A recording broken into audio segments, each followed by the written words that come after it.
Assalamualaikum warahmatullahi wabarakatuh.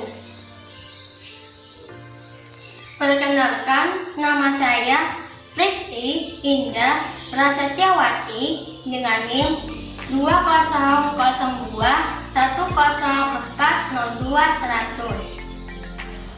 Saya di sini akan menampilkan review novel angkatan 2000 untuk memenuhi tugas akhir perkuliahan Sejarah Sastra kelas C Universitas Jember, Pendidikan Bahasa dan Sastra Indonesia. Jangan lupa subscribe, like, dan komen. Terima kasih. Selamat menyaksikan. Sebelum itu, saya akan membacakan terlebih dahulu 3 topik yang akan saya bahas. Yang pertama adalah sinopsis novel angkatan 2000. Yang kedua, penjelasan singkat tentang angkatan 2000. Yang ketiga, ciri-ciri angkatan 2000 yang dibuktikan dalam buku novel. Baik, topik yang pertama adalah sinopsis novel angkatan 2000. Sebenarnya, novel angkatan 2000 itu sangat banyak sekali. Akan tetapi, saya di sini akan membahas satu buku yang berkaitan dengan angkatan 2000. Ini dia bukunya. Novel yang berjudul Perahu Kertas yang ditulis oleh Kak Dewi Lestari atau nama penanya adalah D.E. Lestari. Di dalam buku ini bercerita tentang persahabatan 4 kawan, yaitu Noni, Eko, Ugi, dan Kenan. Sayangnya di antara persahabatan mereka terjadi konflik yang bermula saat Noni yang ingin menjodohkan Kenan dengan sepupunya yang bernama Wanda.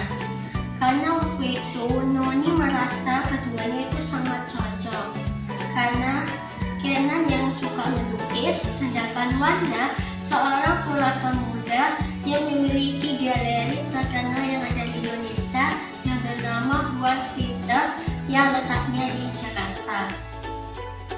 Padahal di antara persahabatan yang mereka jalani, diam-diam Ugi dan Kenan saling jatuh cinta.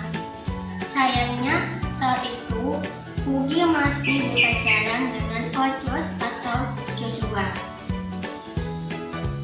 Karena jengah dengan kedekatan Kenan dan Wanda, akhirnya Ugi memilih menenggelamkan dirinya dengan menjadi seorang guru sukarelawan di sekolah darurat yang bernama Sekolah Alif. Di sana, Ugi menemukan dunia baru. Beberapa anak didikannya yang dipimpin oleh anak bernama Philip memberikan inspirasi dengan menuliskan dongeng yang berjudul tentang Jenderal Philip dan pasukan Alif.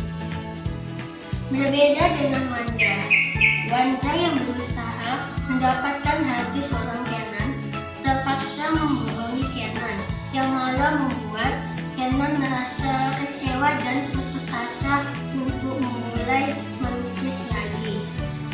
Belum lagi ayahnya yang tidak setuju soal Kenan yang melukis. Ugi dan Kenan akhirnya saling bertengkar karena Ugi tidak suka dengan sikap Kenan yang sekarang.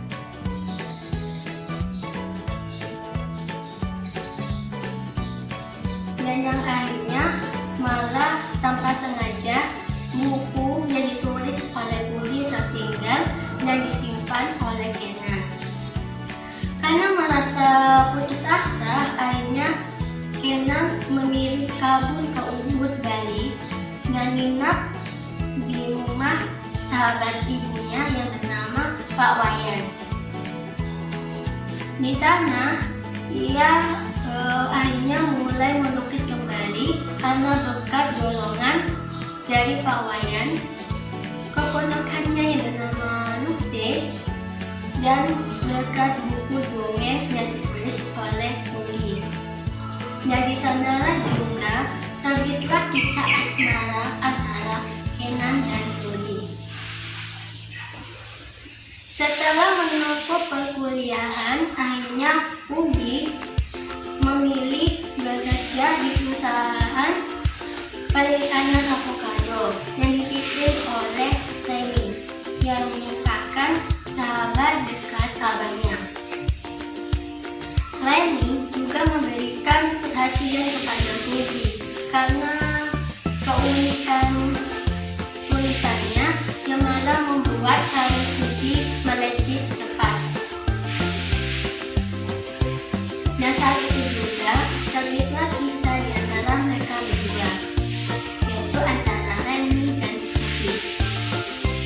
Saat pertunangan Moni dan Eko kembali ditemukan Pugi dan Kenan yang sekian lama tidak pernah bertemu. Karena ingin mengucapkan terima kasih, akhirnya Kenan dan Pugi berniat untuk pergi menemui Felix. Sayangnya Felix sudah meninggal dunia dan rumahnya digusur. Karena ingin mengenang jasa Felix, akhirnya Pugi dan Kenan membuat buku dongeng bersama. Akan tetapi, suatu kejadian tak terduga, kenyataan yang membuat mereka keduanya mundur. Ternyata perasaan mereka itu masih sama seperti dulu, karena dia tidak mau menyakiti pasangan masing-masing. Akhirnya mereka berdua mundur.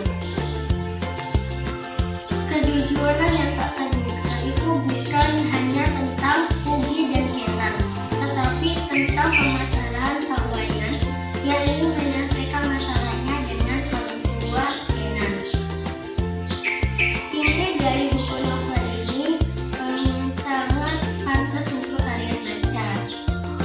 Di sini, kalian akan menemukan gaya bahasa yang ditulis oleh Kak Dewi Lestari yang begitu sederhana dan mudah dipahami. Topik yang kedua adalah penjelasan singkat tentang angkatan 2000. Periode 2000-an muncul pengarang wanita yang umumnya menulis tentang pemikiran yang tajam dan bebas dengan ungkapan perasaan. Ada di antara mereka yang menampilkan nuansa erotik, hal-hal yang sensual, bahkan seksual. Sastra angkatan 2000 sering disebut sastra mutakhir. Salah satunya karya yang berani tampil beda pada periode ini adalah Samad oleh Ayu Utami, yang dijadikan sebagai tonggak pembaharu sastra dalam sejarah sastra. Novel Samad pada tahun 1998 oleh Ayu Utami ini melahirkan wawasan estetik baru karena memberikan teknik khas yang tampak dari pola kolase. Penamaan periode 2000 sementara masih dalam perdebatan antara para sastrawan. Nama angkatan dan nama periode masih dalam perundingan. Perdebatan tentang perlu adanya angkatan atau tidak kembali lagi pada syarat adanya angkatan, yaitu perlu adanya kelompok sastrawan sebagai pendukung angkatan, dan untuk mendukung angkatan karya sastra harus inovatif, spesifik, kreatif, dan inspiratif.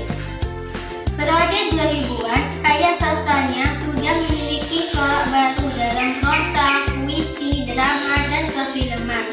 Perkembangannya juga menampilkan bentuk pikiran karya sastra yang bermacam-macam dan tema beragam, sehingga membuktikan bahwa karya sastra periode 2000-an mengalami perkembangan yang aktif dan positif. Topik yang ketiga adalah ciri-ciri angkatan 2000 dan dibuktikan dalam buku novel. Ciri-cirinya yang pertama adalah karyanya cenderung vulgar. Di dalam buku novel pada perahu kertas yang ditulis oleh Kak Dewi Lestari terdapat pada halaman 356. Kenan menahan napas melihat keindahan yang terbentang di hadapannya, dan sesuatu menggerakkannya untuk terus mendekat, mengecup lembut bibir Luda. Yang kedua terdapat pada halaman 387. Seakan mendengar apa yang tak terucap, Remy pun tersenyum lembut. Ia bergerak mendekat, menghampiri wajah Kugi, mendaratkan bibirnya di atas bibir Kugi, menciumnya dengan segala perasaan yang selama ini ia pendam. Dan yang kedua adalah banyak muncul kaum perempuan. Di dalam novel Perahu Kertas, tokoh utamanya memang menonjolkan ke perempuan yang bernama adalah Kugi. Dia perempuan mandiri yang ingin menggapai cita-citanya menjadi seorang penulis dongeng. Yang ketiga, bahasa yang digunakan adalah bahasa yang mudah dipahami. Kak Dewi Lestari dalam buku novelnya Perahu Kertas memang memberikan kesan yang bahasa yang mudah dipahami, dan ada juga bahasa asing tetapi di bawahnya ada penjelasannya, seperti contoh ini. Niki putan ditingai ane lanang ai wayan kyonan, yang artinya ini anak laki-laki saya yang paling besar, namanya Kenan. Yang kedua, Jang bojo care bojo, artinya saya jelek seperti monyet. Ciri-ciri yang terakhir adalah muncul berkarya sastra di internet. Jika kalian tidak bisa menemukan buku novel Perahu Kertas di toko Gramedia ataupun toko gamas di kota masing-masing, bisa kalian download di internet, yaitu namanya e-book. Bisa kalian download dan bisa kalian baca secara offline. Demikianlah yang dapat saya sampaikan. Mohon maaf apabila ada kesalahan kata. Terima kasih. Wassalamualaikum warahmatullahi wabarakatuh.